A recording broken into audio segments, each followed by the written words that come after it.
Welcome, everybody, back to the Single Dad Project podcast. We're in the month of December. Today is Tuesday, December 9th, and we are doing the business project this month.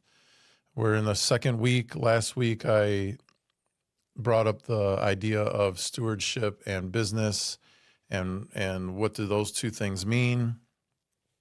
Because for me, I like to dig back into the past, into history, and say, okay, what was, in my mind, I was asking myself, what does the Bible say about business? Well, it doesn't say anything about business. But in the Bible, businesses were the shepherds with their sheep and their flock and people selling in their markets back at that time. But the terminology that the Bible uses is stewardship. And so last week, I was talking about the differences between what it means to be a steward versus what it means to be in business and how I looked at that. This week, I'm going to go back into my own little history and talk about what got me started on the business path, which actually started a long time ago. For me, though, it's never been like I have a business and this is what I'm doing and, you know, all the numbers and product and sales and all that kind of shit. My journey with business has been like more experimental, more like, hey, let's give this a shot and see what it's like, more than like solid concrete. So take what I bring into this conversation with a grain of salt. I did mention the last week that I've been talking to some friends that have run businesses full on and bringing them onto the show. So next week we have my friend Johnny, who we've been trying to plan this out for months. He's a busy man, so I respect his time. I said to him, like, hey, whenever you're free, let me know. We can jump on a show and knock it out. So he will be on next week. After that, going into the Christmas week, we'll have my friend Heidi back. She was one of our moms that we talked to earlier this year. So I don't want to talk about this subject and be like, hey, I'm talking about business, but I don't really know what I'm talking about. Like I said, for me, it's been more like I've dabbled into it. So in getting prepared for this little history lesson of Henry and PJ to my right, I always forget to do the intro. I wanted to go back and talk about our generation. So if you're watching this show, hearing this knucklehead in front of the screen in front of you talk, at the time of this recording, I'm 51 years old. So I am Generation X.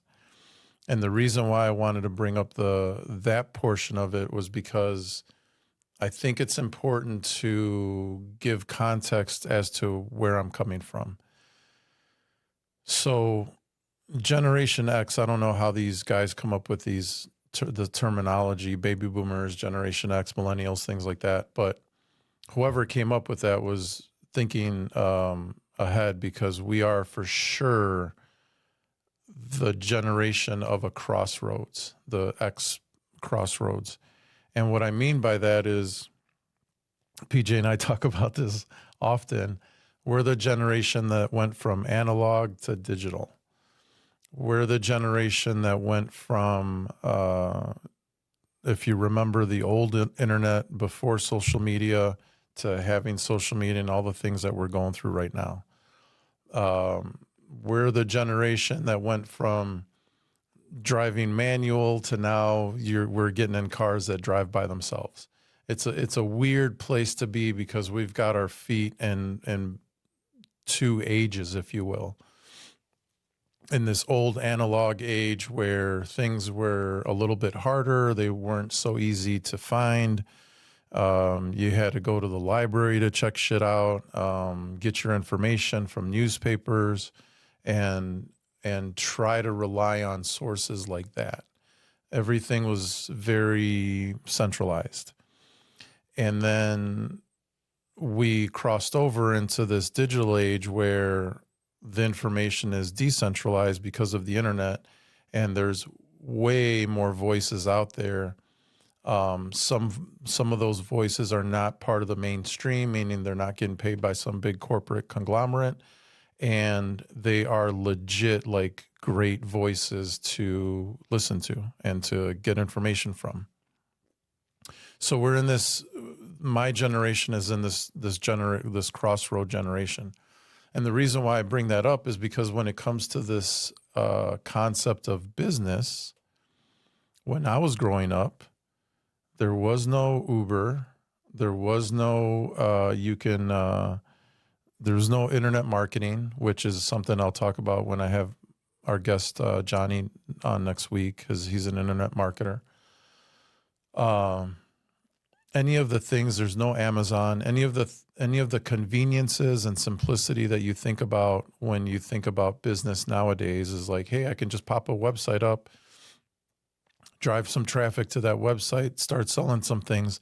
None of that existed 20, 25, 30 years ago.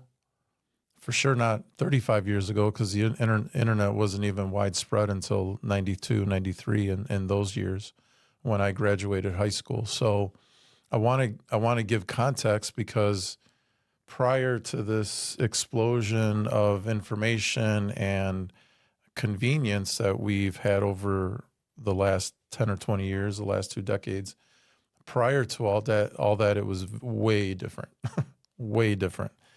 And so, like I mentioned earlier, you kind of had to rely on certain sources of information to get an idea of what business and things like that were like back in those days. So, growing up in the 80s, I as a kid, I wasn't thinking entrepreneurial, anything like that. I was all about the popcorn movies and hanging out with my friends, like all this stuff. That it's funny though. I have somebody that was like, I was watching Stranger Things and I don't understand it. And I'm like, this is one of my friends who's in his 30s. I'm like, Stranger Things is how we lived back in the 80s. Like that little show, and I haven't seen more than but the first season. But when I watched the first season of Stranger Things, I was like, oh my God, that's my fucking childhood right there. Not the horror and all that shit, but just the way the kids dressed, the way they hung out. Like they did a really good job with that first season. Go back and watch Goonies. Like that was me and my friends. Go back and watch The Sandlot. Even E.T. with the kids riding around with their bikes, not obviously going up in the sky and shit, but like all of us had like a Huffy, a Mongoose. Like these are names. If you didn't grow up with my generation, you don't know what the fuck we're talking about. And if I say Huffy or Mongoose and you don't know what kind of vehicle I'm talking about, then you're for sure you didn't grow up in my generation.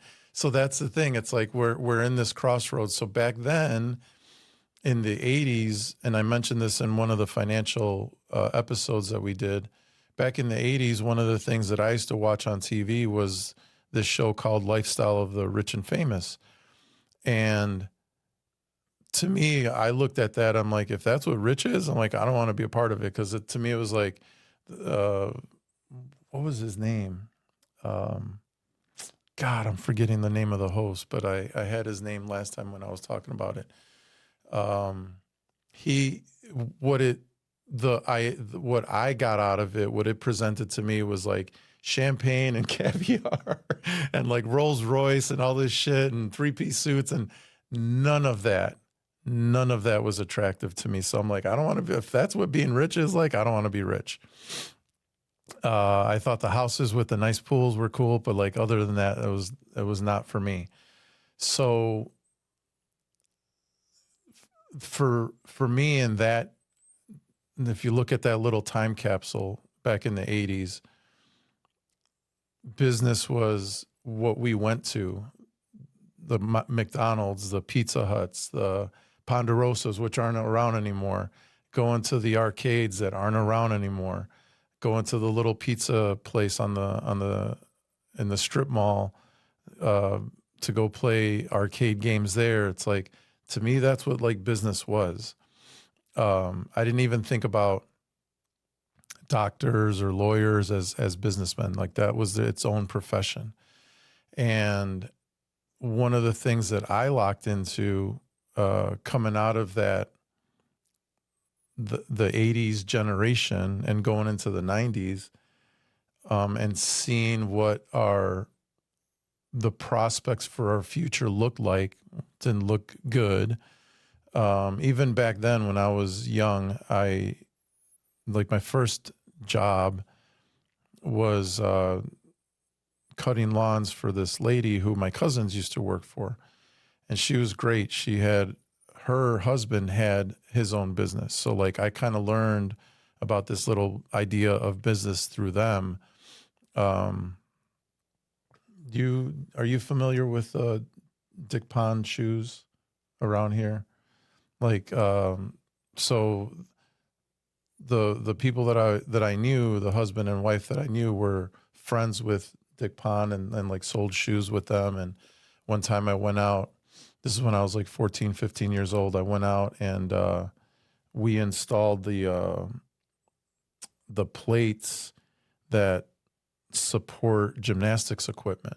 So one of my jobs early on was like drilling the holes into this one basketball court that we went to, because they didn't have the plates or whatever for this gymnastics equipment. They were bringing in gymnastics as a sport into this little school.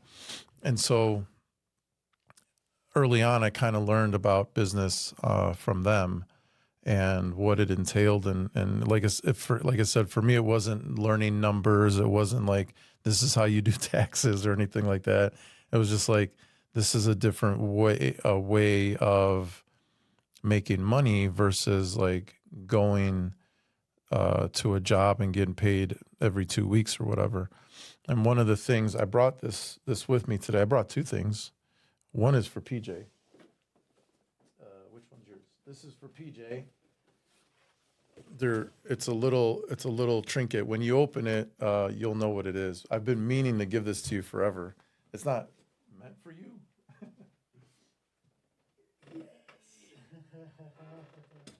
When you open it, you'll know what it is. So, I got into, I think I was like 15, 16 years old. I was watching this one channel, and like, again, back then, no internet. So a lot of the stuff that we had was infomercials. They called them infomercials back then. I think they still have them. I just don't see them that often anymore. And one of the infomercials was for this little side business. It was direct mail business, meaning like you get a mailing list, you send offers to the mailing list if they want what you got.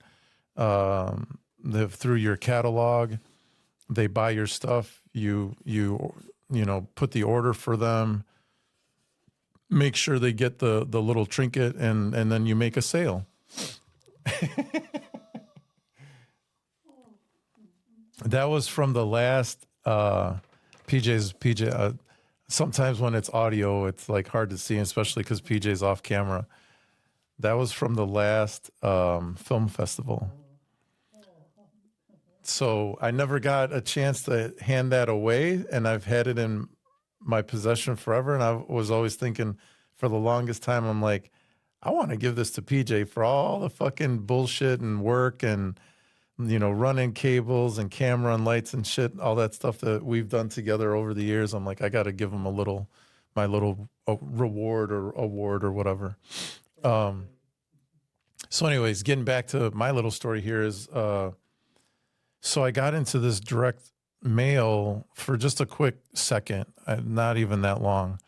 I thought it would be a cool idea. Some of the trinkets that I ended up getting, I gave away. It's like, it's the worst business person in the world. It's like you're trying to sell product, but you're giving the fucking product away because you're too nice. And one of the things I bought way back then, I also brought with me today, same box from all those years ago. But this is what I'm talking about, the little trinkets that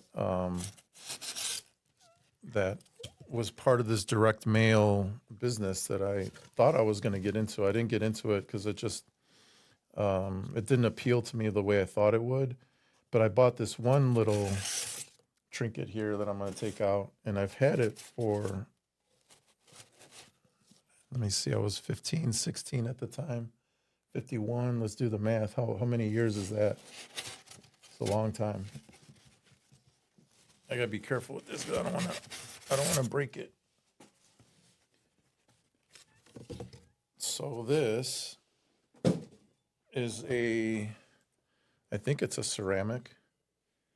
I can't tell, but this is this little trinket that was part of this direct sales business back in the late 80s, early 90s that I was gonna try and get into.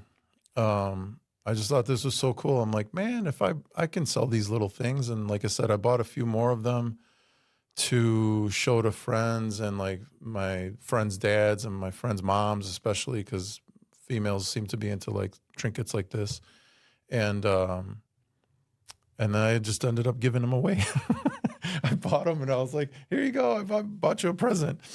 And so I never got into the actual sale of the product. But like I said in the beginning of the show, I was dabbling. I've dabbled all along for my entire life. I've never like settled down on one business idea or whatever. And the next thing that came up for me was when my friend and I started getting into filmmaking, my friend T. And when we got together to shoot our first film, it was more of the artistic endeavor. Like I wanted to be a director. He wanted to be an actor. We found people. Unfortunately, PJ wasn't part of our crew back then. I wish we had you on crew. It would have been a lot better. We would have had a lot better go at it. But we had other kids like myself at that time. We were in our late teens, early 20s, with this like grand idea that we wanted to be filmmakers. And, you know, every young buck out there that starts something wants to change the world in their own way. And so it wasn't for us about making money. It was about, and it wasn't even about fame or anything like that. We just wanted to get into the craft that we grew up with, which was filmmaking, and do our best with it. So we shot this film on film, like real film. Like, again, we're going from this analog to digital world. So when we shot the film, it was still in the film days. And right away we found out, like, if you want to keep going with this thing, you've got to find a way to make money with it. And that was the sucky part, because it's like, you can't just live your little dream and be artistic, whatever. If you're an artist out there, whatever art you are into, at some point, it costs a little bit of money to get into that art. If you're a painter, you're going to spend money on canvas. You're going to spend money on paint. You're going to spend money on paintbrushes. If you're a photographer, you're going to spend money on cameras, on lights, on filters, on nowadays computer equipment. Back then it was developing the film. And so just to give context for my friend and I, we were shooting on 16 millimeter film. The reels that we bought were 10-minute reels. Those 10-minute reels at that time in the late 90s cost us $55 per reel. $55 for 10 minutes. Nowadays, how long can you get out of an SD card that you use for your shoots, PJ? I don't even know, because I haven't kept up with like a few hours. Like you get and how much would you say the SD cards are? For that type of thing, you know, maybe you're spending $80 on an SD card. So PJ's saying, yeah. So PJ's saying SD cards are around $80. You're going to get maybe 2 hours out of an SD card. I'm assuming based on the resolution and all that shit that you're shooting on. So take that example. Nowadays, it still costs money, but you use an SD card for 2 hours of footage. Back then, we were shooting on film. 16 millimeter film cost us $55 for one 10-minute film reel. And for those of you that don't know, back in the day, you had to finagle that fucking film into the magazine. And if you screwed up any part of that, the whole reel was shot. So you threw $55 away. And I can't remember the number of reels that we went through, but we shot even if you take just the number of minutes for the film, which is an hour and a half, it's 90 minutes. So that's nine film reels at $55. I mean, it gets pricey after a while. And that's just the film reel. The camera costs money. We weren't editing on a I don't know what the old tables were called when you're editing on film. We decided we were going to transfer everything to beta. Beta had to go from beta to VHS to get it into the editing system. Just so we can edit, because the hard drives back then, we had like 10 gigabyte hard drives, which were like $500, $600 or some shit like that for 10 gigs. It was expensive. So the whole process costs a lot of money is what I'm saying. And if you didn't make money with that little endeavor, you were only going to do it once or twice, 3 times if you're lucky. So not that my friend and I tried to turn it into a business, but he ended up going out to Hollywood and meeting producers and showing the film to producers. And they were like, hey, this is a great first effort for you guys, but it's not a marketable movie. It's a first time effort. Go back and keep going. Like they actually told them it's not that bad, but just you got to like work on your craft. You got to keep doing it. And at that point in time, he stayed in LA. I stayed out here in Chicago and got married. And so after a few years, I caught the bug again to start being creative in that way. And one of the things that I decided to do is to shoot on video, because that's where everything was going, and to shoot short films, 10, 15 minutes, anything that was manageable. And so that's where PJ came into the picture, and we started shooting short films for contests, doing music videos. I got into all kinds of video work, corporate videos for athletes, kids in high school going to college, editing stuff for them, recruiting videos, things like that. So in a way, because it was a shorter format, it was easier to manage, and it was easier to say, okay, it's going to cost me this much money. What can I do? Not necessarily because I didn't even have it in mind to sell it, but like, how can I get it out there to people in a way that I can at least show my work? And again, Generation X, we're in the Crossroads. So this is before YouTube. This is before Facebook, obviously way before TikTok and everything.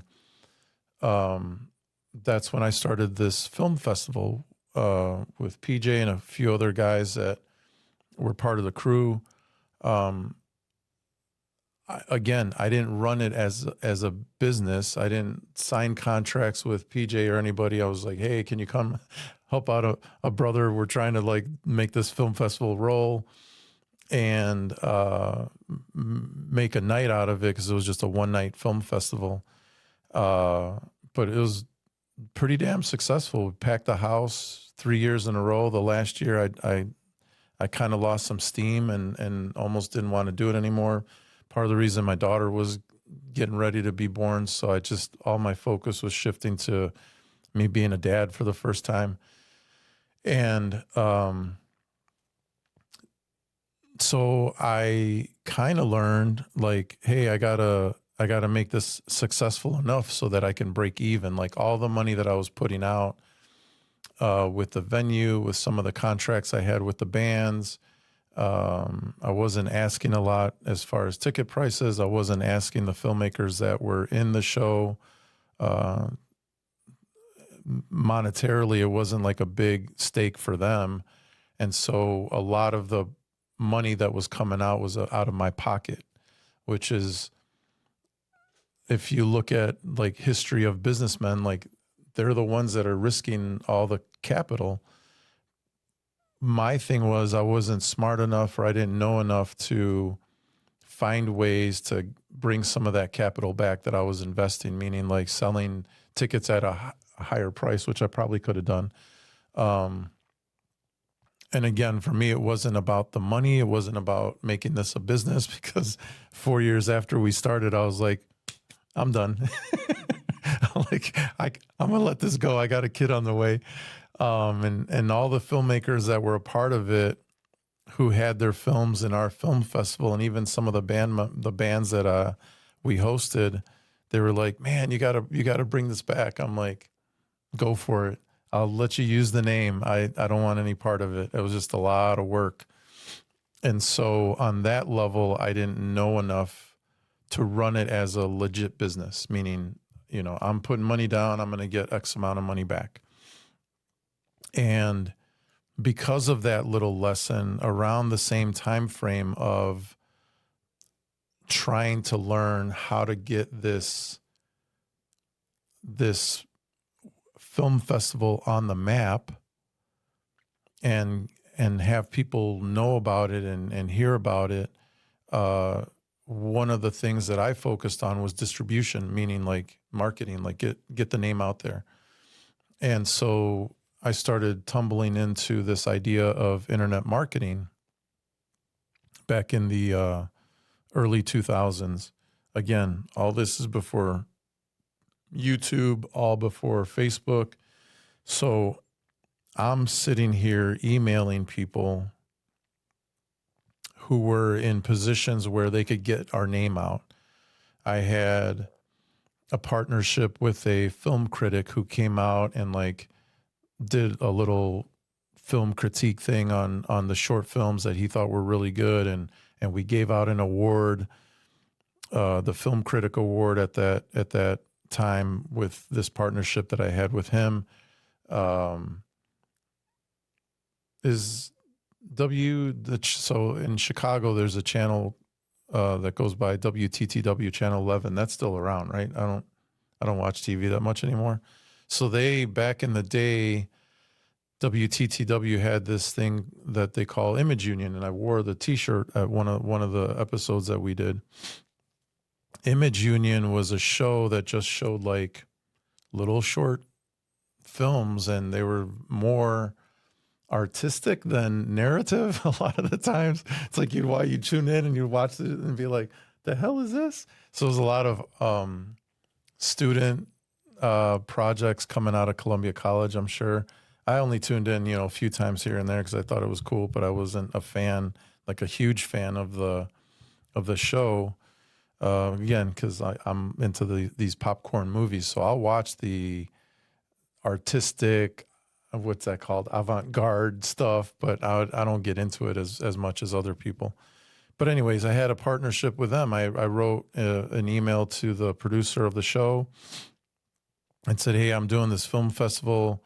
I'm not asking for sponsorship money. I'm not asking for a whole lot, just to have your presence with the show. And they came out and they did their own little Image Union Award for the filmmakers that they thought were good, that were represented at our show. So there were pieces of what I was doing that could have turned it into a good business long term, especially with YouTube coming online at the time. But I didn't have that know-how. And the only thing I was focused on was like how to get the name out there.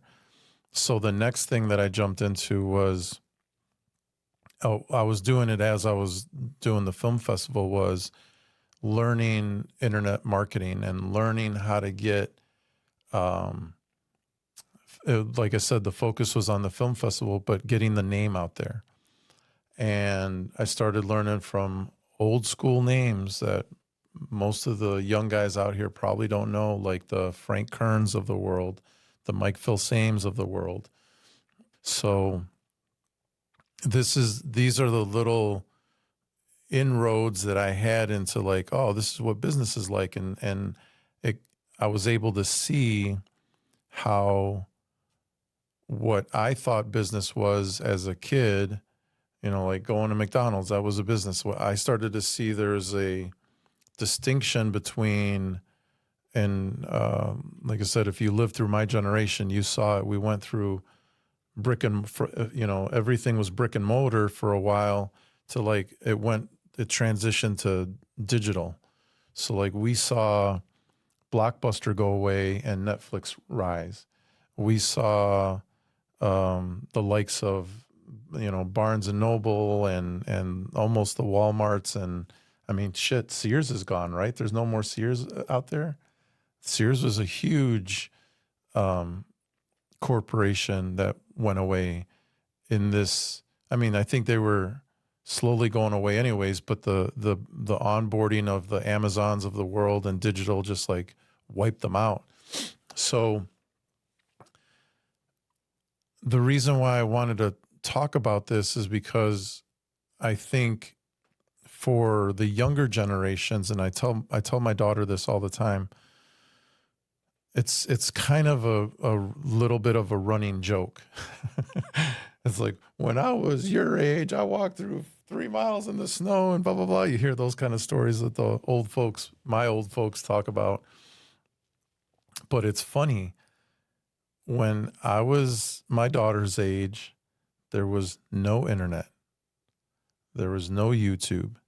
When you paid for something, you paid cash. The paper coming out of that wallet. It wasn't even credit cards for us. It wasn't debit cards, nothing like that. And so one of the conversations that I have with my daughter is like, just because the world changed when I was growing up doesn't mean it's going to stop changing. It's going to keep changing even for you. And the hard part is trying to navigate and see what that looks like. I think it was a lot harder for us, our generation, because we were so used to it being one way. And then all of a sudden, like there was this big right turn that the whole world took. And part of the reason why I think it was a big right turn was because the people that we had in front of us that we were listening to, that were our voices for information, they didn't know what the fuck was going on.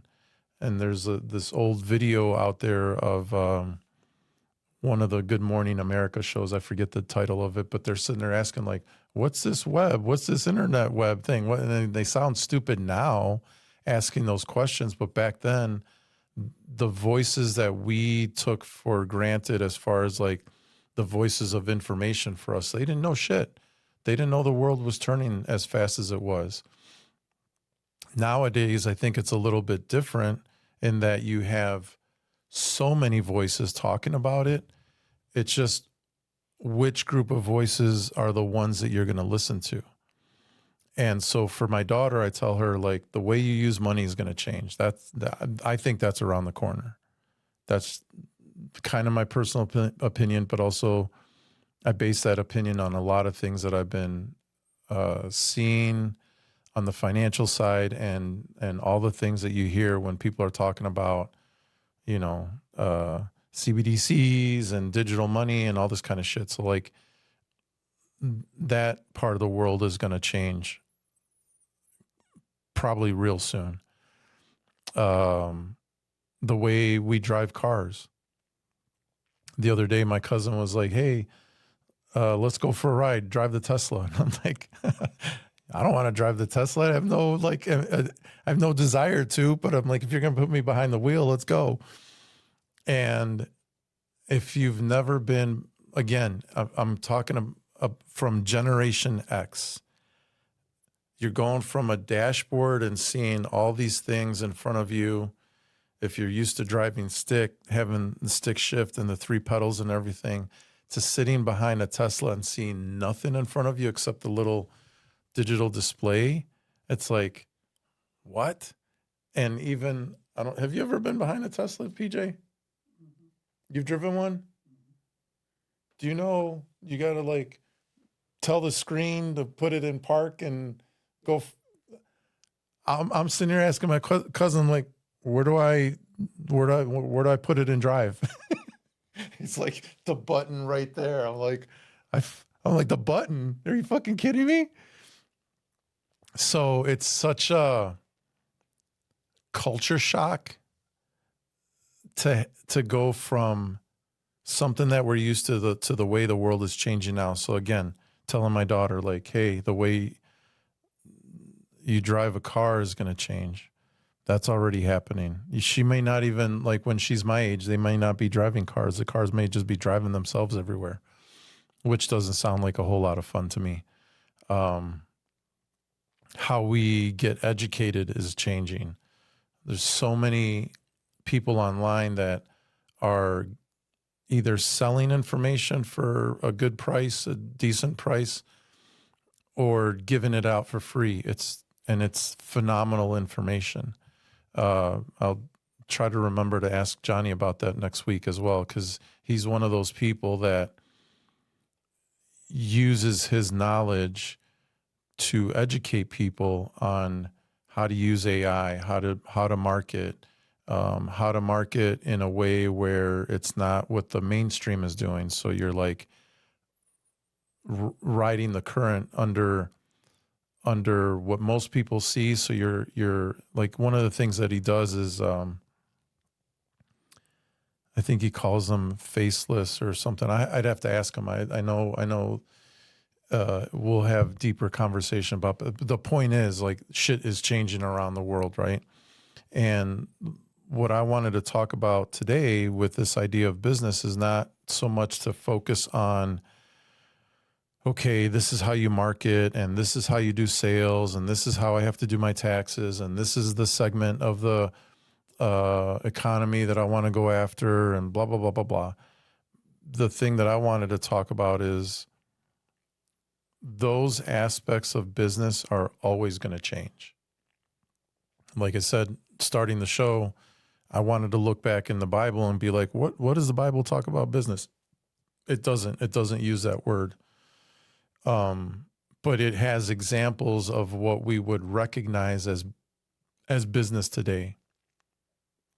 And even if you look at from the 1900s to now, those aspects of business have changed over the years. For a long time, people that were working for a company were getting pensions. They don't get pensions no more, things like that. And so what I wanted to talk about here, closing out the show, is what is the mindset that somebody has to carry them through these changes? Because if you are, like me, a single dad, and you want to find ways to bring in more money because the world is changing so much, and you're like, I don't know how to navigate this thing, but I think this, this idea of business to bring in more money is going to be a little bit helpful. What do I have to learn? I think my first impulse is to say, okay, what's the mindset of a good business owner? What are they doing what did they do to get them to a level where they were successful? And then what are they doing to maintain that success? And I have a few friends that have run businesses. This book that I'm about to talk about doesn't necessarily talk about business, but again, to me, it's about the mindset. And the book is called The Way of the Seal, and the subtitle is Think Like an Elite Warrior to Lead and Succeed, by Mark Devine. He was a commander of the U.S. Navy SEALs, retired now. So this is the book, The Way of the Seal. And when I picked it up, I liked what he was talking about because of some of the things that I saw in the chapters and the table of contents. So his first chapter, and he calls his chapters principles, which I think is cool. Got to put in my old man glasses here to see right. So his first principle, I'm just going to talk about the highlight the principles, but not go into a deep dive. I think if you want to do a deep dive, you should get the book. The first principle is called establish your set point, which to me is like one of the things that I try to do with the show when I'm talking about these topics is what is that one question that's going to lead me down the path to find whatever I want to find about, whether it's the physical project, the business project, the relational project. So when it came to the spiritual project, the question that I asked was, who are you? As a single dad raising a daughter, like I'm talking about myself here. Who am I as a single dad raising a daughter who's now in college? Like that question, even though it's the same question, the answer to that question has evolved as my daughter got older. The first time I asked that question, it's like, who am I? You know, I'm this single dad, divorced, I had an affair, you know, I can't see my kid as often as I want to. I fucked that up. So it's like all the answers that I was giving myself was all the negative that I was feeling and contemplating at the time. And as I resolved those issues within myself and my daughter got older, then it became, okay, who am I as a dad? What do I want to be for this little girl? And the answer that always kept coming back for me personally was that I want to be there for her. I want her to know who her dad is, even though we don't get to see each other that often. And so with this first principle that Mark Devine has in his book, establish your set point. Like, since we're talking about the business project, what is it about you as a single dad that wants to get into this? If you're thinking about getting into this idea of business, or maybe even if you're not, how I was years ago, I was tripping into these businesses, not being smart about it, not making money with it, but it was still a business. I had to pay taxes. I had to pay people. I sold tickets, you know, things like that. So it's like, what is that set point? What is your starting point with regard to this little endeavor that you're about to undertake? So that's his first principle. He has 8 in here. The second principle is develop front side focus, which is when you read the chapter, he's basically talking about get rid of all distractions and just focus what's in front of you. Even when like some challenge comes up, if that challenge is the most critical thing that's in front of you, then take care of it and knock it out, and then get to the thing that's the drive that you really want to. So for example, a lot of the times in this book, he talks about missions, not his Navy SEAL missions, but just as a metaphor for like your life is a mission. And a lot of the times when he'll talk about like when you prepare for a mission, you have to prepare for the unexpected as well. So front side focus means, my interpretation means when you have a mission and you've prepared for the mission and then a challenge comes up, you have to take care of that challenge right now and then get to the mission.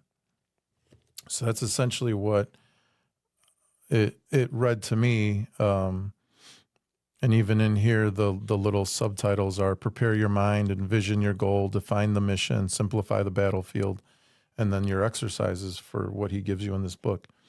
The third principle he talks about is bulletproof your mission, just basically like making it solid. So when I was doing the film festival, even though it was a good concept, I was working hard at it. I had built a good network of people, friends that were helping out, filmmakers that were willing to be a part of it. I had filmmakers like this goes back to like what I was talking about with my focus on distribution and getting out the name. At the time, with no YouTube, no Facebook, no Instagram, no TikTok, none of that shit, I got the name of the film festival out enough that filmmakers from Italy, Israel, Japan found us and sent us their short films, and we showed those short films in the film festival. So what Mark Devine talks about in here is bulletproof your mission. That part of my mission at the time with the film festival was like solid. I was focused on, I got to get the name out here. I can't just be like a Chicago-based film festival, because I was thinking bigger than that.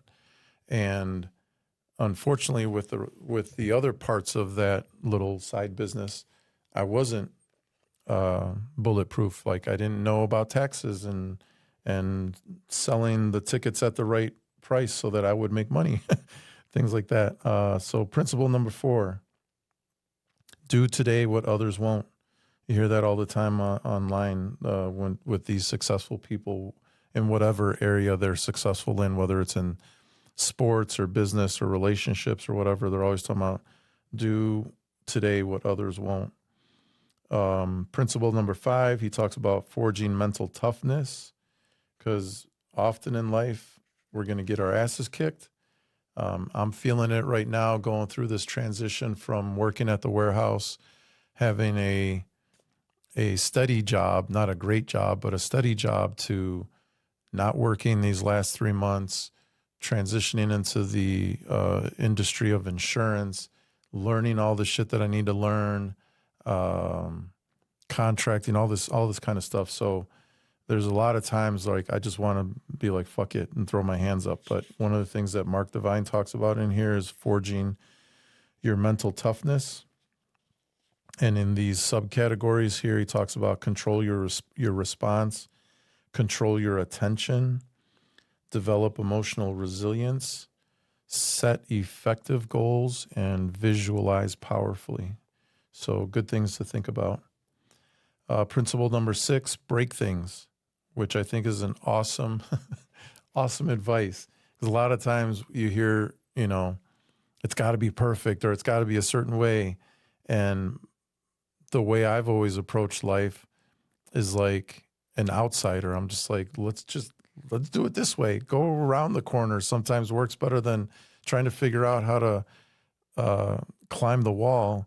And sometimes if you can't get around the corner, you can't get around the wall, then break the fucking wall. And it brings me this topic of break things brings me back to my thought process to another book that I've talked about on the show, which is The Last Lecture. In that book, Randy Pausch talks about a story where he had a new car, new convertible, and he was going to his sister's house to pick up the kids or take them somewhere or whatever. I can't remember the details. And what he ended up doing is he ended up opening the can and just like dumping the Coke all over the fucking car. So he's like, in his mind, he's like, the way I took care of it was like, I'll ruin my own car. It's okay. Don't worry about it. And it reminds me, that story from Randy Pausch reminds me of this little category here, this chapter that Mark Devine uses called break things. Principle number 7, build your intuition. I think this is part of the reason why I wanted to bring this book into the conversation about the business project. Is like I said, there's always going to be structure and processes and all these little things, the little minutia that you got to do towards business. And what you do 1 year in business, 5 years later is going to change. Like PJ and I were talking about this the other day. We grew up with the yellow pages. Yellow Pages ended up going away. What took its place, in essence, was Yelp. I don't know what Yelp does now, and I don't know how businesses use those reviews. A lot of the stuff that I see online is marketers talking to small business owners or business owners in general to use AI as a way to put out the good reviews out on online for businesses. So back in the day, you had the Yellow Pages for information on how to get a hold of a business. There was really not like a review thing back in those days. Then you had Yelp, which was all about reviews, and now everything is transitioning to using these little AI bots or modules on your Google account or your website to catch the good reviews and push those reviews out there.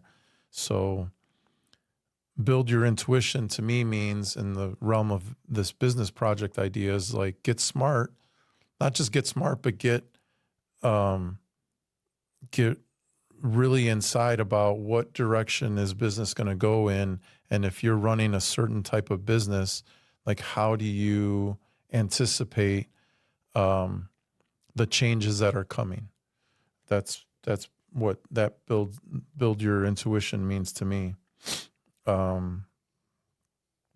Principle number 8, the last principle here, is think offense all the time. And again, in the realm of business, I wasn't, when it came to the film festival, I wasn't thinking offense or defense. I was just a nice guy. And I'm like, hey, come be a part of the show. And like, I remember, I don't know if they're around anymore, but I remember talking to this band called Beatallica, which was a mix of Beatles and Metallica. That was an awesome show. I don't know if you remember that show, PJ. But they were like, yeah, love the concept, love this and this and that. Here's how much it's going to cost to have us come to your show. And I was like, God dang. I thought, like, when we were first talking, they were like, oh yeah, it sounds great, we'd love to be a part of it. And then they sent me the contract and I was like, holy shit. So I wasn't being offensive, and like, I didn't counter their contract. I didn't say like, this is how much we can pay you and do this up front, this later, like none of that stuff. So what he talks about here is be offensive all the time, and all the little business ventures that I've tried over the years, I was being a nice guy. It wasn't about getting what was beneficial to me. And in here, he talks about just being on offense. Like you got to have, here, I'll read it real quick. The little subsections here of think offense all the time. Develop unwavering confidence. I didn't have a lot of that when I was doing the film festival. I could tell you that for sure. Activate your radar, which again, you have to read the book, to find out what he means by that. But I think it's just scoping out what are the challenges and who's coming after you, kind of thing. Do the unexpected and execute with velocity and agility. And one of the last things I wanted to point out here about this book is he's got a little section in here called Slow is Smooth and Smooth is Fast. And that's one of the things when PJ and I talk about this show, I'm like, it's going to take a while. We'll get there, but it'll take a while. I don't mind it taking its time, because we'll learn as we go, and as we get better with production, better with editing, me better with talking about shit, we'll get there. And as long as like what he says here is smoothest. Wait, I'll read it again. Make sure I get his quotation right. Slow is smooth and smooth is fast. That's awesome. This is coming from a Navy SEAL commander. So The Way of the SEAL. I think it's a good book if you're a single dad in general. I think it's a good book anyways for anybody, but if you're a single dad, it'll help get you focused on the things that matter in your life. That's what I was using it for whenever I thought about my daughter. I'm like, I'd go back and read little chapters in that book, highlight stuff, I think I mentioned before, like every time I read a book, if you can see it, it's all always highlighted. Um, but especially in the context of single dad for this business project, I think it's a good book to lean on just for that, the mental side and getting your mind prepared for running a business, being successful at that business. What do you do when you have success? Because that's another level beyond just starting something. So with all of that, there's a lot of shit that I talked about today. We're at 56 minutes on the clock. I'm going to end it here because I always want to end it within an hour or 45 minutes. PJ, anything to add? No, no. We're good on your side. All righty. Next week, we will have my friend Johnny on, and I can't wait to have him on. He's funny as hell, very insightful, and he's gone through the experience he's going through the experience of being a single dad right now. So I know he's going to have a wealth of information, and I can't wait to share that with you guys, and especially to have Johnny on the show. He'll be sitting across the table. It'll be really cool, and we haven't done this format here in a while. So with that, my name is Henry, PJ to my right. Thanks for checking out the show today, and we'll see you guys next week.